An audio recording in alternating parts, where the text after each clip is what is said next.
কেন খেতে পারিসনি? কেন খেতে পারিসনি? এদিকে দেখ, আয়। ওই রং যে করিস না, তোমার নিচে পানারিও নাম। না পানারিও নিচে না। নাম, ঠাম্মির হয়ে গেছে ওই দেখো, খেতা। এই দেখো একটা লিটল পুকি, এই যে পুকিটাকে তুলতে পারছি না, এত নরম নরম ওর গাটা, যে ওকে ধরতে আমার মনে হচ্ছে এখনই মার্শমেলোর মতন ও পিঘলে যাবে। তা ওকে ধরতেও আমার কেমন করছে। বাট আমি জানি না তুমি এই পুকিটার ফেস দেখতে পাচ্ছ, এই যে এই যে এই যে এই যে পুকিটার ফেস,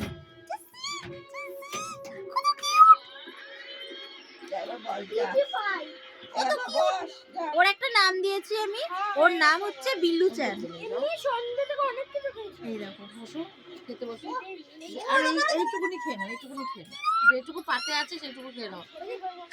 আর তো কিউট মনে হয় না, মাঝে মধ্যে মনে হয় ওকে এরকম ধরে আমি খেয়ে ফেলি, বিকজ একটা ক্রেভিং হচ্ছে আমার। খেয়ে নাও, খেয়ে নাও, খেয়ে আমি নাও। জানি না, আমার তো বিড়াল খেতে ইচ্ছে করছে, এই একটু খেয়ে নিই।